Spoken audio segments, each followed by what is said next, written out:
Esto tenemos gente de Italia, usted viene de España, de Putumayo Records, ¿y tú de dónde vienes? Finlandia. De Finlandia. No tenemos mucho, pero tenemos 3 países distintos. Esto es alucinante. Estábamos en el segundo piso con amigas de Finlandia que están haciendo una cobertura sobre narcoestéticas, digamos, como fenómeno global, que es bien interesante. Y con Omar, nada más para contextualizar antes de dar la palabra a Pedro, con Omar y con Lucas Ospina, empezamos un proyecto en la Universidad de los Andes, un proyecto multidisciplinario. En 2017 recibimos la beca. En 2017 no hicimos nada. O sea, la pasamos bien. 2018 empezamos a hacer algo. Y entre los descubrimientos que teníamos, para mí, una sorpresa total. Es que en un país como Colombia, desde la antropología, nadie está investigando el fenómeno narcoestético. Había un solo libro, producido por uno de los antropólogos que más respeto, quiero, aprecio, es Michael Taubsin de la Universidad de Columbia, que había producido un libro que se llama La Bella y la Bestia, Beauty and the Beast, extraordinario, que era sobre la transformación del cuerpo femenino, no en enfoque en Medellín, sino en los pueblitos del Valle del Cauca. Es decir, cómo las adolescentes empezaban a ajustarse a un modelo estético demandada por una ideología narca, digamos. Y para mí eso fue totalmente shock, porque estamos en Colombia y yo presumía que el nivel de discusión crítica, desde la antropología, ojo que es mi profesión, podía ser más amplio. El hecho es que había un montón de producción en periodismo, sí, en el género literario de la biografía narco, extraordinario. Victoria Henao, todos los narcos, los hermanos Rodríguez Orejuela, etc. Ese es un género súper próspero en Colombia, más próspero o tan próspero como en México desde muy temprano. Entonces, la única reflexión más o menos crítica que estaba produciendo sobre las narcoestéticas era en el género biográfico de la narcoliteratura, de la narcobiografía y de la gente que empezaba a producir historias ficcionales vinculadas a los narcos, digamos, que es una industria de pura madre.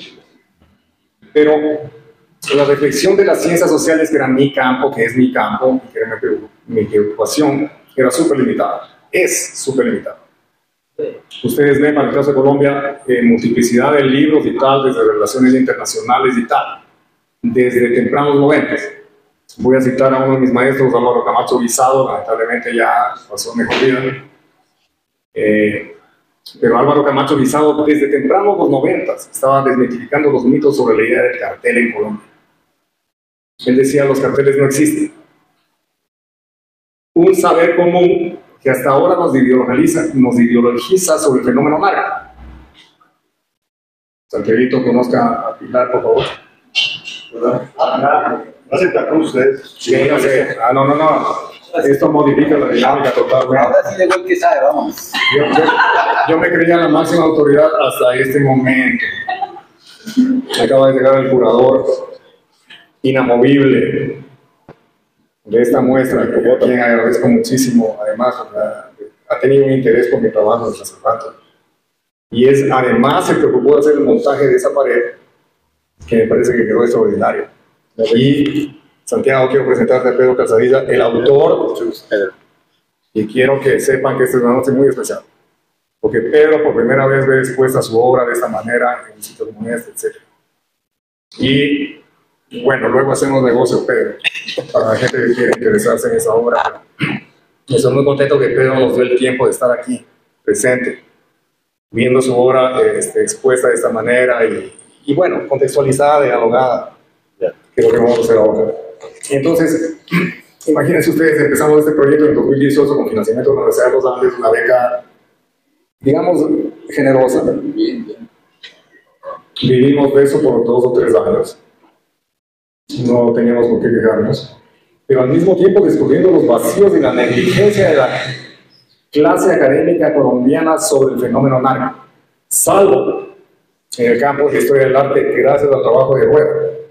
Porque Rueda tiene un trabajo de larga data que se llama Una línea de polvo, arte y narcotráfico en Colombia, con varias publicaciones y probablemente una decena de exhibiciones en Pereira, Medellín, Cali, Ibagué, Ipiales, en fin, o sea, Rueda ha desarrollado una línea de intervención.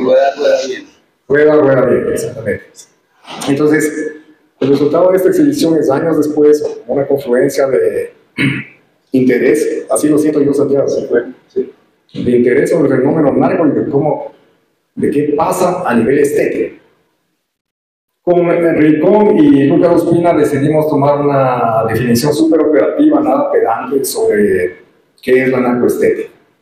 Y decidimos definirla, tú me corrijas, Omar, como pensar sobre los efectos de lo narco en los campos de producción y consumo cultural en Colombia. Esa es la definición inicial que nos guió en la investigación, yo creo que productiva y tal, pero al mismo tiempo es muy limitada. Porque, por ejemplo, cuando te topas con una gola de Chapo Guzmán en San Victorino, ya sabes que Chapo Guzmán o la Santa Muerte o Jesús Malverde en las tiendas religiosas de San Victorino, en el centro de Bogotá, ya sabes que el fenómeno es un fenómeno dialógico entre México y Colombia para empezar. Entonces, lo que hicimos es como empezar con un punto de partida, digamos, básico, operativo, sin mucha jerga conceptual. Ni Lucas, ni Omar, ni yo estamos en esa onda. Todos producimos teoría de distinta manera. Pero dijimos, ok, aquí hay un fenómeno que es palpable. Palpable en los mercados de la calle, palpable en el mercado de San Victorino, palpable en los mercados informales de Bogotá, palpable en los videos de TikTok y tal. Ahí algo pasa. Y la idea fue declarar el proyecto como Narcolombia, que es un nombre bastante irritante para un poco de gente, pero al mismo tiempo como dando reconocimiento al hecho de que efectivamente hay una estética narca y que algo alude a Colombia y ahora alude a un universo mucho más amplio. Y nada más antes de dar la palabra a mis colegas, quiero agradecer la presencia de Pedro Casadilla. Para mí la presencia de Pedro es clave. Pedro es el autor de las obras que ustedes ven en esta pared de acá, gracias a la colaboración de Santiago. Con Santiago empezamos hace un año este proyecto, porque yo no sabía exactamente hacia dónde iba. Es decir, el problema de los hipopótamos ya era un problema en las conversaciones que teníamos con Rueda y tal, hace un año. Pues. Sí, de acuerdo. Ya. Sí, como un año, más de un año. Un año, literalmente. Sí, un año. Entonces, un año atrás empezamos a probar. Yo le digo, Pedro, mire, primero me encanta, y si ustedes se fijan, si tienen el tiempo de fijarse, me encanta su obra. Digo, Pedro, digo, puta, cada paisaje que usted hace es único. El man utiliza sus fórmulas y tal, vamos a hablar de eso. Pero cada cuadro de esta serie es totalmente distinto. Le digo, mire, Pedro, probemos introduciendo la imagen de, bájese de internet, güey. Bájese de internet la imagen de un hipopótamo. Inscríbalo en sus paisajes. Ese era el método inicial. No sabía yo para dónde íbamos. Conversábamos con Rueda desde el primer momento, Santiago. Yo te mandaba las fotos desde el primer hipopótamo, desde el Adán y Eva de esta serie. Porque yo no sabía muy bien por dónde estábamos caminando, no conocía a Pedro, es decir, yo intuía que algo podía pasar, pero no estaba seguro. Y entonces a la postre, durante este año, creo que consolidamos un tipo de discusión y la exhibición esta ya la teníamos en mente desde hace rato, habíamos hablado de hacer algo sobre el tema y tal.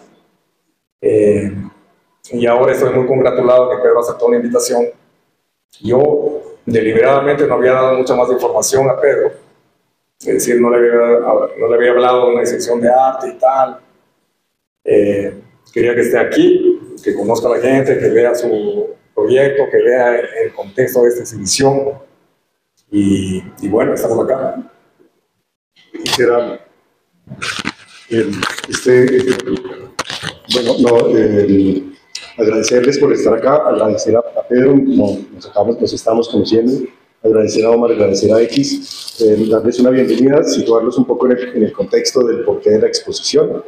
Todos conocemos a ATS Échale Cabeza, hace años que coqueteamos, por decirlo así, somos aliados naturales, como somos aliados con Colombia, y hace pocos meses, 2 meses, hace muy poco tiempo, era una reunión de la revista Gaceta, donde estaban una cantidad de expertos en el tema, todos hablaron, me enteré un montón de cosas que no sabía, un montón, y entonces no sé por qué, lo primero que me salió de la boca, la única palabra fue hipopótamos.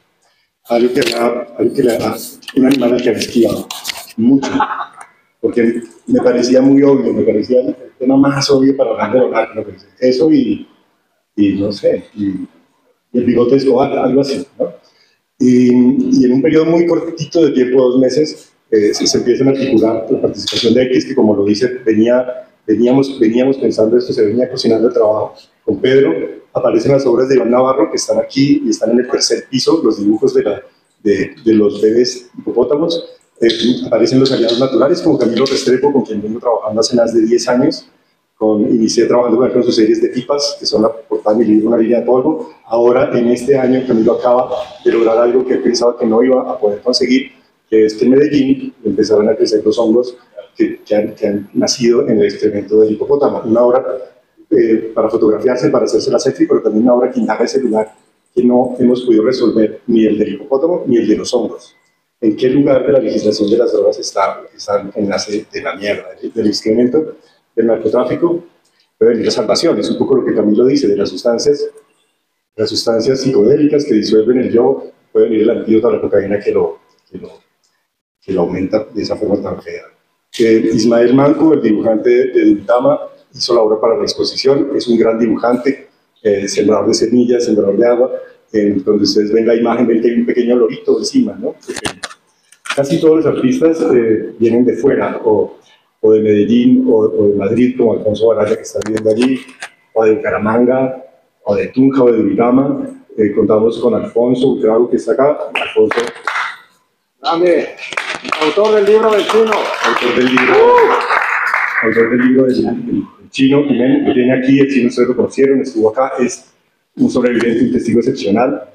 Entonces, la historia viva, tenerlo aquí, no pensaba encontrármelo hoy, y tenerlo aquí fue increíble, ¿no? Raida Díaz, Andrés Villa, el primer artista que trabajó los hipopótamos, Nadina Espina, cuando hizo sus bizarros gourmet, una falsa guaca, es decir, un hipopótamo hecho a la manera de un falsificador de cerámica precolombina. Era una obra que es visionaria, porque la obra de Nadina es del año 93.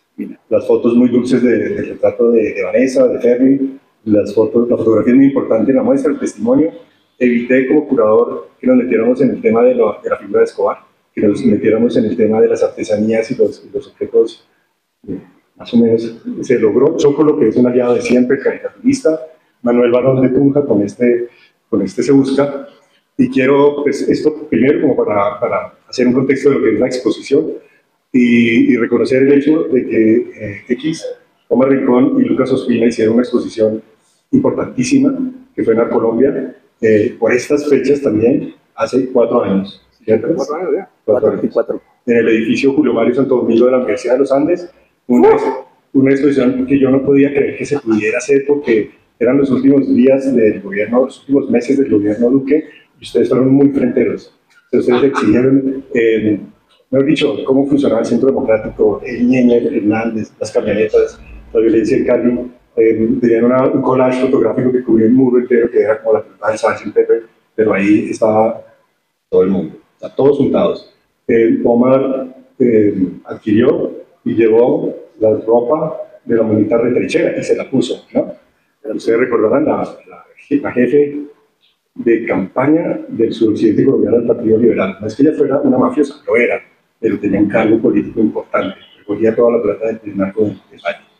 Mi amigo Gilberto Hernández cuenta que él alguna vez fue a la casa de la monita retrechera, ella estaba casada con un policía, ¿no? ¿Ustedes se acuerdan? Y entonces ella era muy discreta, ella era bruja, ¿no? Ustedes se acuerdan también que ella se asesoraba con brujos. Pero su esposo estaba reñido, ¿no? Él vivía en la fantasía de la cita de la riqueza. Y que los lleva a la habitación y riega una bolsa con diamantes, exhibiendo el mito de Escobar, la época dorada de la mafia, es extraordinaria porque todos en algún momento de nuestra vida hemos querido ser inmensamente ricos, ¿cierto? Es una fantasía, no he dicho que no haya que no pensaba en eso, no le creo, ¿cierto? Siempre hemos pensado, ¿qué haría yo? Pues Escobar hizo lo que hizo, se le fue la mano un poquito, pero lo logró. El hipopótamo es eso, es una idea que vamos a desarrollar, pero quería ante todo reconocerles esa exposición que fue tan valiente, tan interesante. Ustedes me hicieron el gran favor de invitarme. Invité a Camilo Restrepo, que ahora está desarrollando su laboratorio de hongos. En ese momento Camilo hizo una obra que se vendía por QR, que era 1 kilo de cocaína, como obra de arte. Y esto fue una bola de nieve, salió hasta en Turquía, todos los periódicos del mundo lo reprodujeron porque fue una idea muy brillante. Era el auge del Bitcoin y del arte que se suponía que iba a funcionar, como el arte que hacía usted, se acordó la esposa de Elon Musk, ¿no? Que ella era artista y hacía arte en Bitcoin.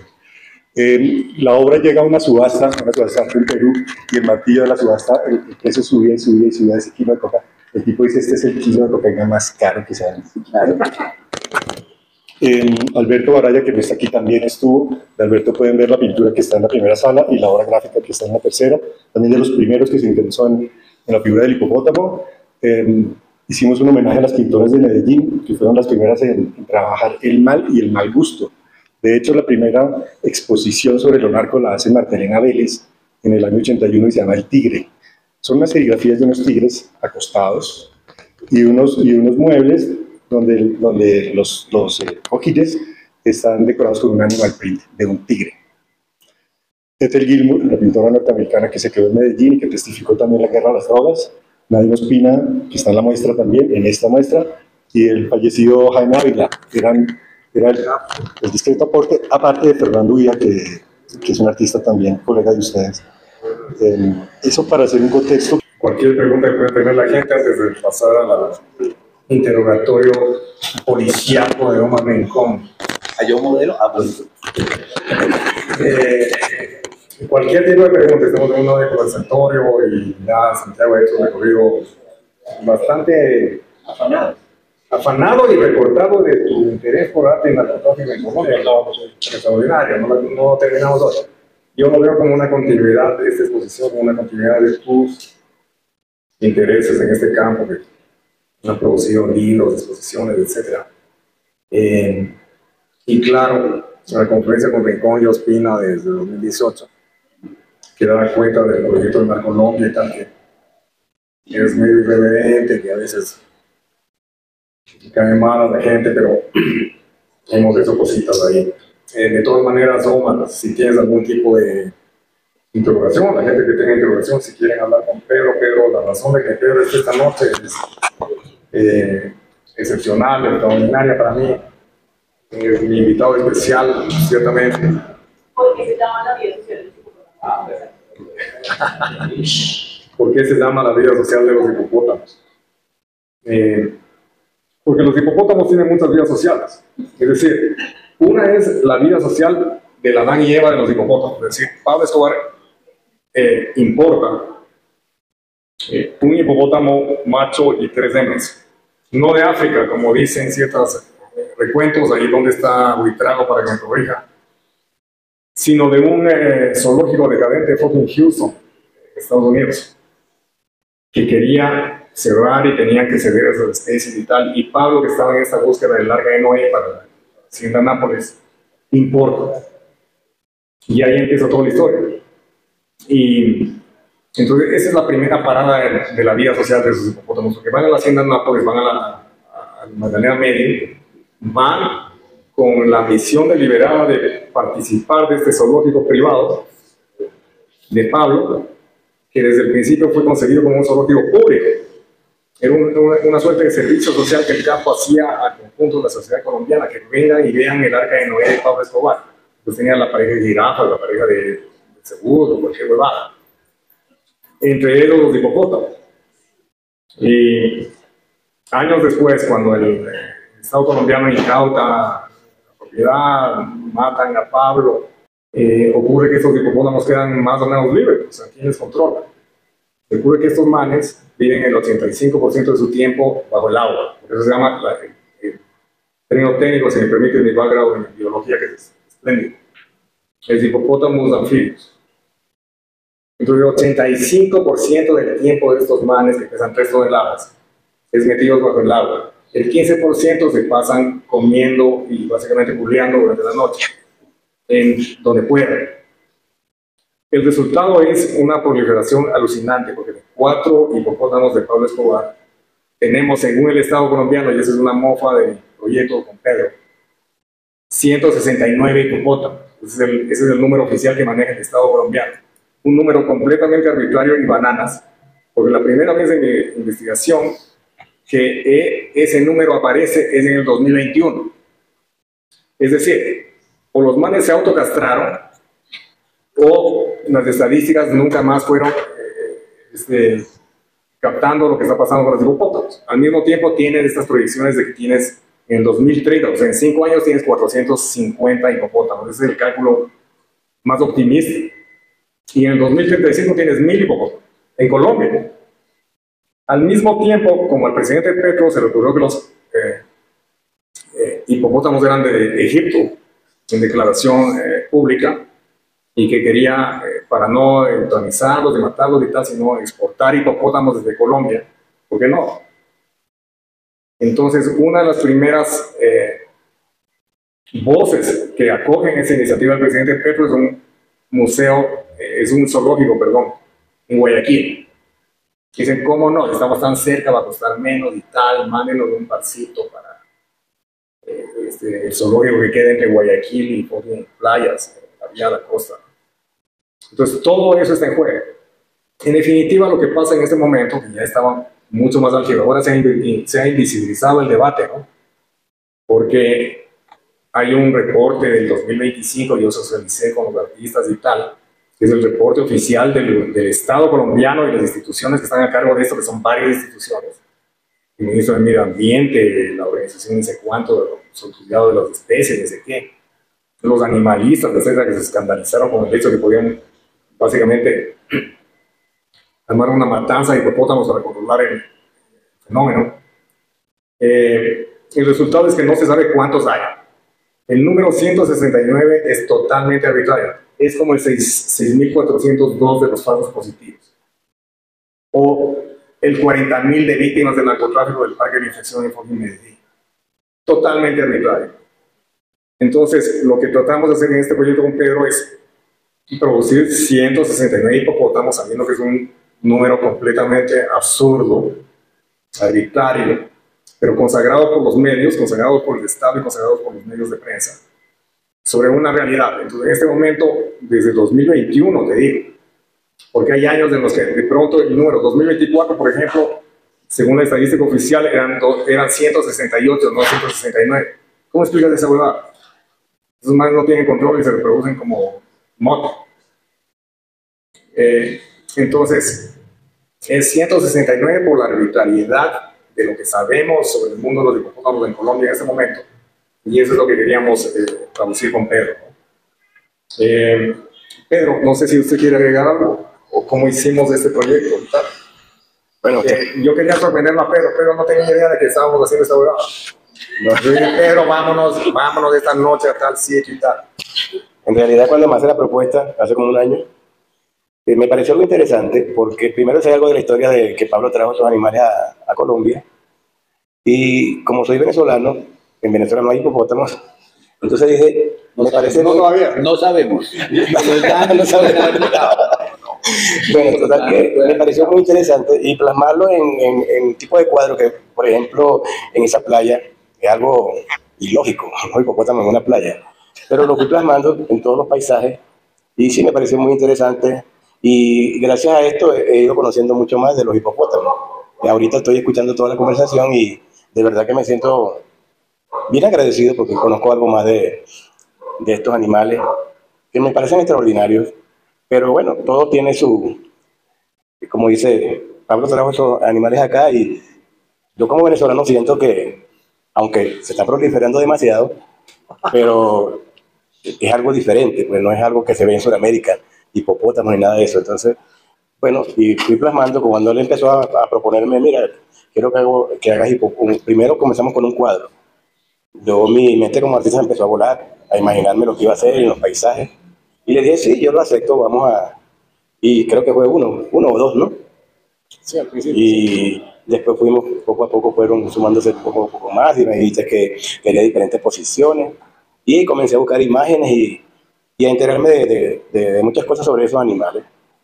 Y bueno, como le estoy explicando, sí me pareció muy interesante que, por ejemplo, aquí en estos picos, hipopótamos, en picos nevados. Entonces yo dije, Que son paisajes de Suiza, yo supongo. son paisajes son paisajes con nevados y todo esto. Y ahí seguimos elaborando este proyecto de estos animales y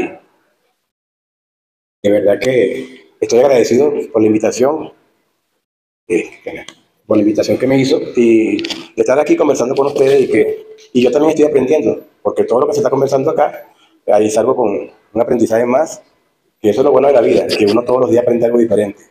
Y de verdad que me siento muy agradecido de estar aquí con ustedes y de mostrar mis obras y con estos animales.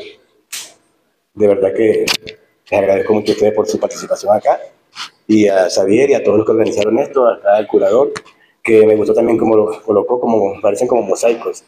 Y me pareció muy interesante la forma que los voy colocando y sí, muy agradecido con ustedes. De verdad que...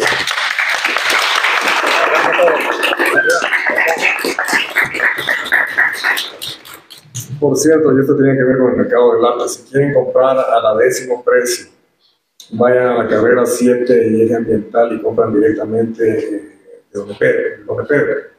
Si quieren pagar 10 veces más, compren acá. Sí. Es parte del proyecto y de hecho mi ideal, y yo se lo decía a Pedro en algún momento, el ideal es que el proyecto se inserte efectivamente en el mercado informal de la carrera 7. Y Pedro me decía, oiga, yo le tenía listos los 10 cuadros con los hipopótamos, venía una señora que quería comprarme, pero yo no le vendía, le digo, no sea huevón, hágale. Eso es lo que tiene que pasar con este proyecto, es que efectivamente el proyecto alimente el mercado artesanal de la narcoestética. Entonces a lo que voy es, resulta mucho más módico, menos oneroso, ir directamente al local de Pedro en la carrera 7ª y eje ambiental. Compran a un buen precio, el precio que decía Pedro, y no el que decidamos entre el curador y yo. Corríjame, curador. Cuéntenos un poquito de su historia. Bueno, yo comencé a pintar desde muy joven, desde que estaba en el colegio.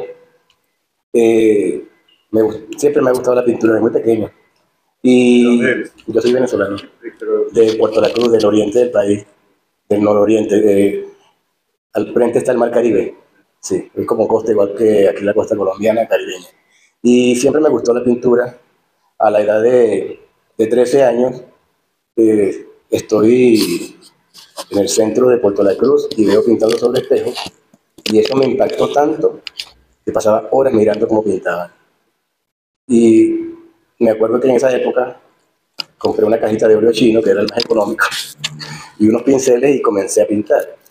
Y preguntaba a los artistas y no me daban mucha explicación sobre los colores, porque siempre ha habido como un hermetismo, un egoísmo entre los artistas y un ego, que bueno, yo no comparto eso. Yo ahorita tengo más de 40 años pintando y hay personas que se acercan, me preguntan y yo les explico para que se ahorren el tiempo, que yo no me ahorré, porque yo soy autodidacta, yo no tengo escuela, porque me pasó una anécdota bien interesante. En la época que yo comencé a pintar, que ya yo tenía como 17 años, sí, 17, 18 años, había una persona que se acercaba a mí y me preguntaba cómo hago esto, cómo hago lo otro, y yo le explicaba.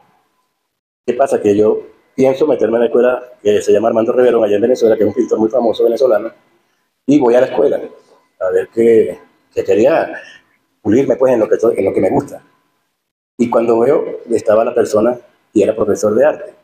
Entonces yo me dije, ¿qué vengo yo a hacer acá? Si él se la pasa ya preguntándome. Entonces yo dije, bueno, tendré que ir a la Cristóbal Rojas, que es como la universidad en la pintura y en Caracas.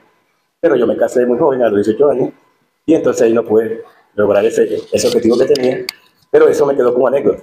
Y luego En el año 90 comienzo a pintar lienzo porque me dijeron eso es como una moda pasajera, póngase a pintar lienzo que eso va a pasar. Y hice caso y en el 90 mandé a una exposición, Salón de Arte La Gauguin en Maturín, de 1800 artistas a nivel nacional, de la parte de la región que soy yo, que es el Oriente, aceptaban 370 artistas. Y de esos 370 artistas, seleccionaron 5 artistas y en eso quedé yo. Y ahí eso me dio como que la fuerza para yo seguir en lo que estaba haciendo. Participé con un tipo de pintura que se llama, que no sé si la conocen acá, que es pintura naip, que es como la que hacen los haitianos, de puntillismo. Eso fue mi primer cuadro. Y eso me dio bastante fuerza para seguir adelante. Y bueno, desde ahí tengo todos esos años pintando. Es lo que me gusta.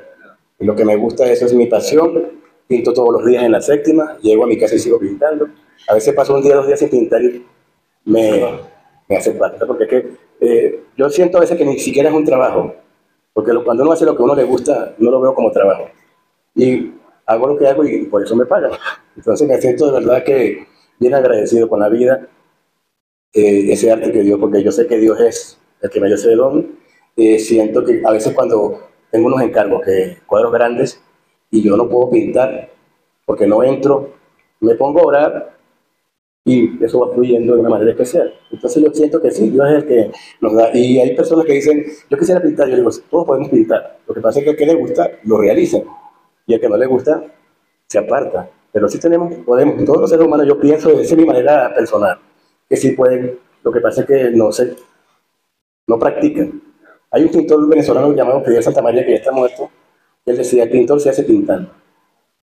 Pintar y pintar. Y uno va adquiriendo conocimiento gracias a eso. Y es como, la pintura es como la vida. Como les dije, todos los días uno va aprendiendo algo diferente. Y la pintura es igual. Uno nunca termina de aprender. Siempre es un aprendizaje y aprende cosas diferentes. La región donde soy yo era turística. Gracias al gobierno que entró, se acabó ese turismo, pero ahí llegaban muchas personas extranjeras. Tanto el turista que iba a comprar de todos los continentes. Incluso yo a veces le hacía bromas con unas amistades, le digo, yo tengo cuadros en los 5 continentes.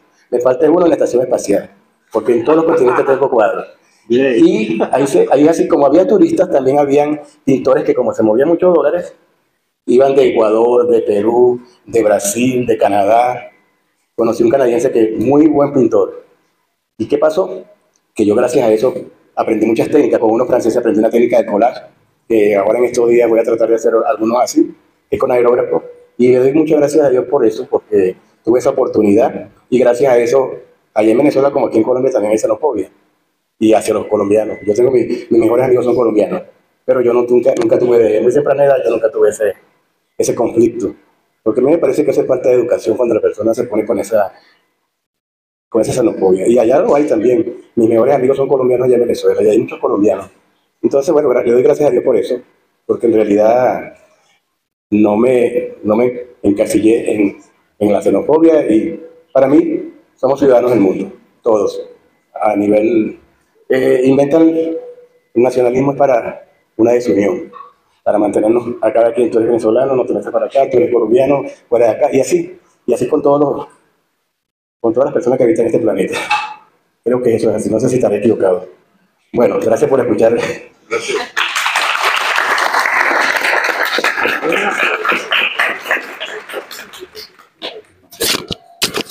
Pues técnicamente, pero no sé bien.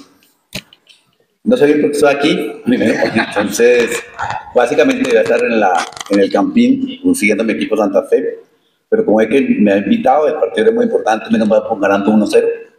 A lo cual quiere decir que clasificamos, o sea que está bien por ahora. Segundo, pues digamos que lo que decía X al comienzo, me parece que es interesante de pensar el narco inclusive como objeto de investigación académico, que no es considerado serio visto desde el punto de vista cultural, sino que es un cliché hablar de narcocultura como un cliché para despachar todo lo que no le gusta a la academia. Sí es muy bueno escuchar de la economía de las drogas, las políticas de las drogas, el consumo de drogas como problema, todo eso sí es importante, pero creo que mientras no se enfoque el problema de la cultura alrededor de la narco, no va a pasar absolutamente nada.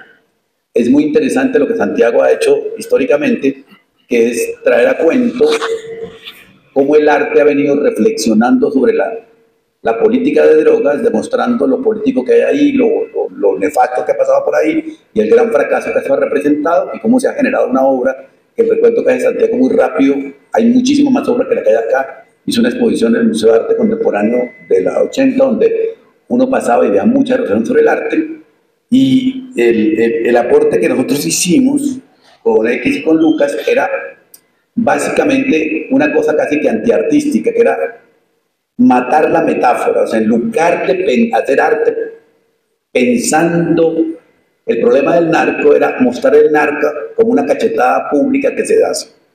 Y en esa medida lo que se veía era un espejo de nosotros mismos, donde la pregunta era qué tanto corazón narco teníamos los colombianos en cuanto a los valores, actitudes que nosotros actuábamos. La conclusión a la que llegamos no era que Colombia era narco, era el capitalismo el que es narco. Y el capitalismo es narco en la medida en que promueve los mismos valores de la narcoestética. O sea, la New Money es narco, Trump es narcopresidente, Cristiano Ronaldo es narcofutbolista, Bad Bunny es narco-reggaetonero, porque son gente que exhibe su éxito en el mundo a través del dinero y del consumo. Entonces eso fue lo que quisimos hacer. Cuando llego acá a ver esto, me parece interesante porque es como un cuarto, una cosa que X está logrando con Calzadilla, que me parece clave.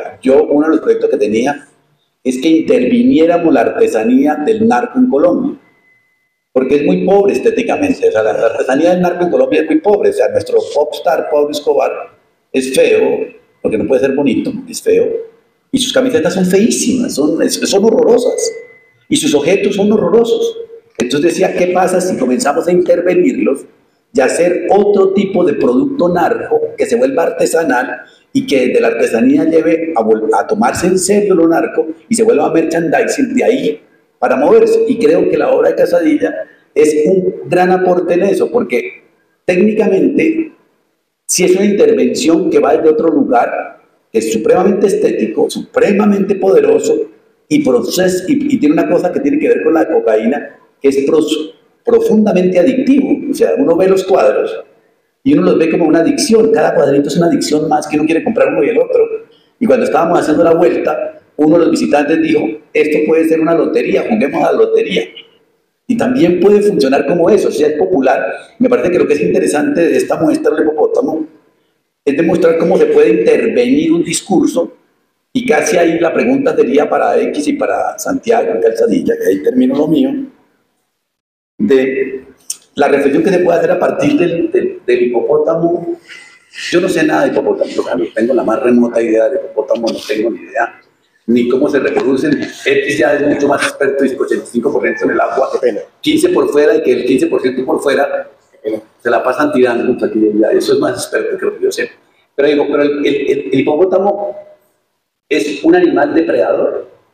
En el caso colombiano es depredador. O sea, que digamos, ahí volvemos ya de salir de otra vez del efecto real a la metáfora.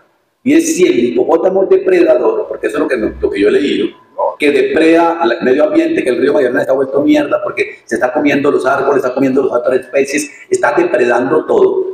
Me parece una excelente conexión con esto de lo que es el discurso y la cultura construida alrededor de la droga, del narco, de todo este tipo de cosas. Entonces me parece interesante que qué clase de animales, porque no sé de dónde es que vienen. De África originalmente. De África originalmente, allá es natural, allá es normal, allá aparte.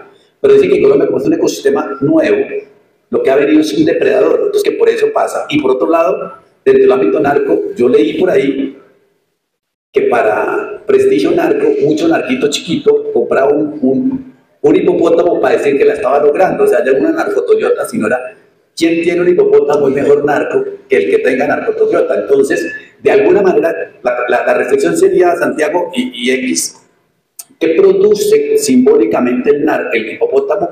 Y si es un depredador en Colombia, ¿cómo qué figura? Porque es la misma figura de la droga, la misma figura del narco. ¿O qué podemos hacer con eso? Hace 15 días, más o menos, estábamos en Cuenca, en la Bienal de Cuenca, fui invitado como curador, invité a X con este proyecto, pero para Cuenca X trabajó con un pintor guayaquileño que se llama Rudy Ayora. Rudy Ayora. Y las pinturas de Rudy son similares a las tuyas. Él también fantaseó el hipopótamo cantándole a la luna, las cascadas, bajo las cascadas, la madre cuidando a la cría.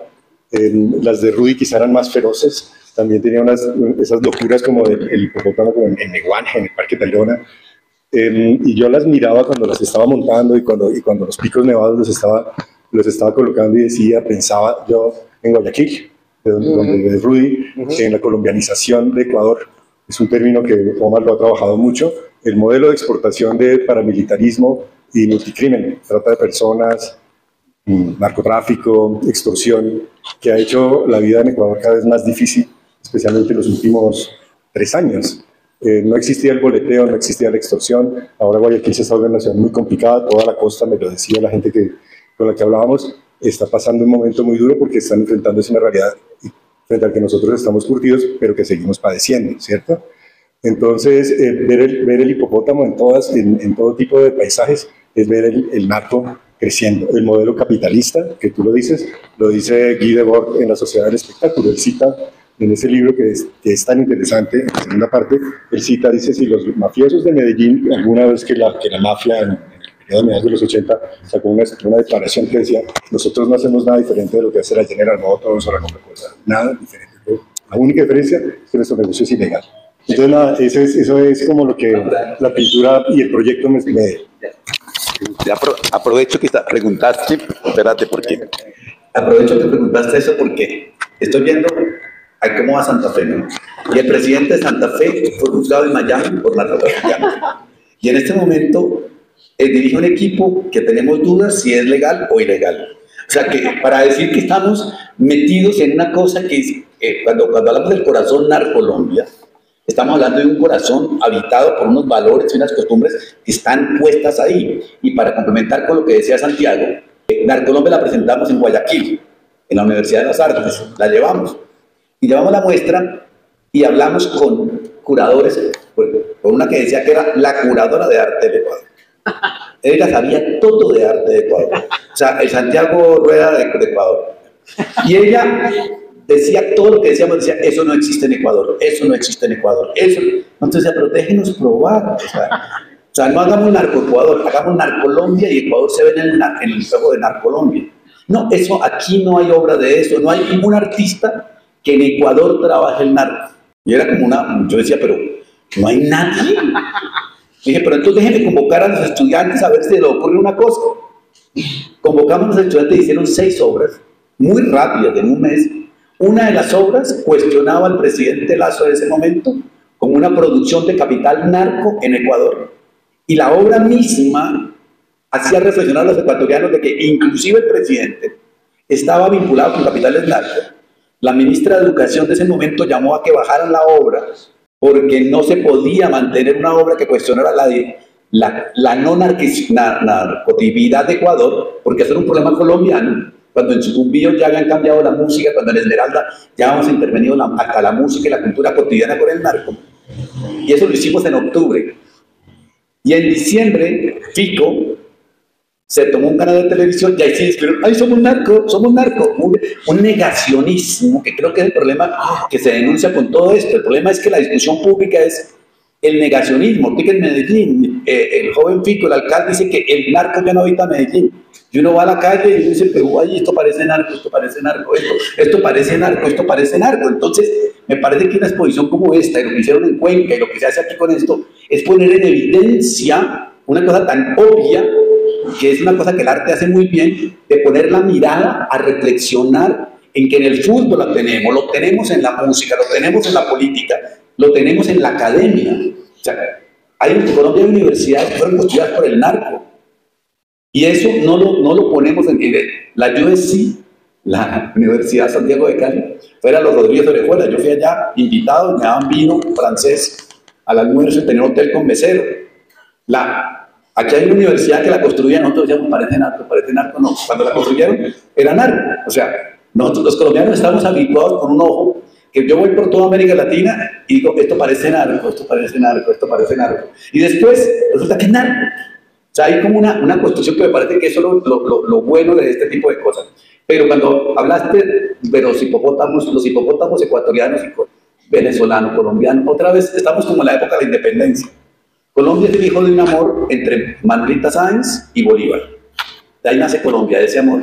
Y uno era venezolano y la otra era ecuatoriana, y Colombia solamente la cama. Entonces, no te que nos está pasando lo mismo. Tenemos hipopótamos venezolanos, hipopótamos ecuatorianos y los colombianos de Santiago. Es que, perdón, Bolívar decía, Quito es un convento, Caracas es un cuartel y Bogotá una universidad. Pero hay diferente, tú estabas hablando de la diferencia entre el hipopótamo ecuatoriano y el venezolano, lo que me parece que es interesante cómo lo imaginamos, ¿no? Porque los colombianos ahora vamos a resultar expertos en hipopótamos. Es increíble. O sea, ya es el colmo, Alfonso, el experto en hipopótamos. O sea, no tenemos la más remota idea y ya estamos expertos. El venezolano pintó hipopótamos que no conoce, que imagina, realismo mágico. El ecuatoriano pintó hipopótamos que tampoco conoce. Entonces es interesante la potencia estética que está tomando el tema, y yo estoy de acuerdo contigo. Hay dos cosas que me parecía que el hipopótamo no daba, que era muy obvio. Cuando tú arrancaste decía, es como muy obvio el hipopótamo, porque la prensa lo ha vuelto un fenómeno muy tonto. Así como es también imposible, la camiseta de Pablo Escobar es muy tonto. O sea, en el ámbito del narco hay mucha tontera, obviedad, que creo que lo que hace el arte es sacarlo de esa tontera, moverlo a otro nivel simbólico y hacer otras preguntas y repolitizarlo y reconvertirlo en otra cosa, que creo que eso es lo que la exposición en general hace. Yo a mí a mí me encanta lo de Castro. Esa vaina me parece que es alucinante. Cuando lo vi en Museo Moderno hace como un año, me pareció alucinante sin el mambo, y me parece alucinante lo de Nadine Ospina, que también tú cuando curaste en Colombia, lo de Nadine Ospina era alucinante, que era con legos, unas figuras con legos de narcotráfico, y me parece que Nadine Ospina se ha pillado el asunto hace rato, que no lo teníamos tan presente y él se lo pilló. Entonces me parece que esto de retraer a Nadine Ospina, que viene de atrás, y a Carlos Castro, y meterlo en esta relación con que el hipopótamo recupere y dialoga con eso, me parece que es lo que hace potente todo este elemento para eso. Pero bueno, uno de los detonantes, yo creo que el tema del hipopótamo estaba circulando por ahí, lo habíamos conversado con Santiago. Pero uno de los detonantes, y agradezco la presencia de Buitrago esta noche, es el libro de Alfonso Buitrago sobre el Chino Jiménez, que es una contribución fascinante, extraordinaria, y ojalá la gente lo auspicie comprándolo. Primero, porque yo no tenía ni la más puta idea del Chino Jiménez. Personajazo que estuvo un poquito antes, hoy felizmente le habían negado la visa a Estados Unidos o algo así. Se la dieron finalmente. Lo cual hizo inmediatamente, sin ningún problema. Entonces fue maravilloso verlo al Chino en la noche inaugural y esta noche también. Pero el libro que está circulando, que por favor, la gente que esté interesada en este tema, es realmente una contribución extraordinaria, no solamente por la reivindicación del levantamiento fotográfico del Chino, que era el fotógrafo comisionado por Pablo Escobar para que documente, digamos, su utopía de Arca de Noé en la mitad del Magdalena Medio, que ya eso mismo es un proyecto completamente bananas, ¿no? Pero el Chino estaba ahí y el Chino sobrevivió a pesar de todo. Y tenemos la ventaja en esta exhibición, que es la primera vez que se hace, ¿no?, de tener la exhibición de fotografías, digamos, originales de Chino Jiménez, que creo que detonan todo este interés alrededor del mundo de la imagen del hipopótamo. Y claro, lo otro que para mí es fascinante, y circulé en el grupo que tenemos de esta muestra, es, digamos, el discurso del Estado sobre los hipopótamos, porque es un pain in the ass. No se sabe qué hacer con estos hipopótamos. Se sabe que están multiplicándose de una manera exponencial, en teoría. También puede ser parte del mito, ¿no? Entonces, aquí sí está clarísimo. Sí. Aquí está exponencial. Sí. Gracias a Pedro, que ya proyectó un mínimo 169. Y lo que tiene allá guardado y calentado. Exacto. Pero entonces, esa es la buena onda del campo del arte contemporáneo, es que uno permite especular y dar cuenta de las contradicciones que tienen las políticas públicas, los conflictos ambientales y tal, ¿no? Así que bueno, muy agradecido por haber venido, creo que he cumplido. Quiero agradecerle a Pedro, a Santiago, a Omar, mi gran colega en Colombia, a la gente de Échele Cabeza, a Mitrago por venir esta noche.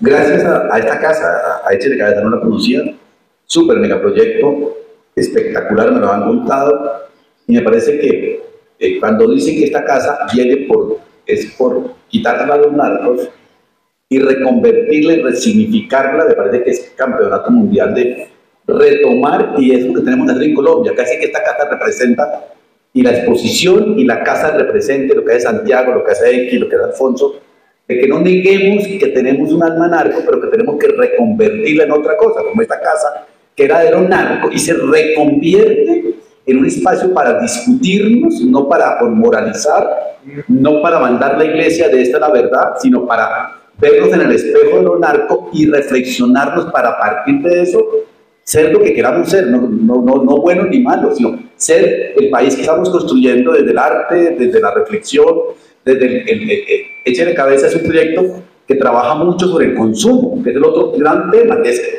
pensemos también en el consumo, no solamente pensemos en la política legal o ilegal, sino también en las violencias, en las maneras de producción de subjetividad masculina, femenina. Creo que esta exposición, esta casa nos invitan a repensar. Entonces, gracias a Santiago, a X y a Échele Cabeza por hacer esto. Gracias por venir y gracias a Pedro. No sé, Santiago, Pedro, si quieren despedir la sesión. Bueno, yo estoy agradecido por la invitación, por el granito de arena que estoy colaborando en este proyecto. De verdad que me parece, como le dije anteriormente, me pareció muy interesante y de verdad lo hice con mucho gusto y estoy aquí muy agradecido con ustedes y con mucho gusto acá conversando con ustedes.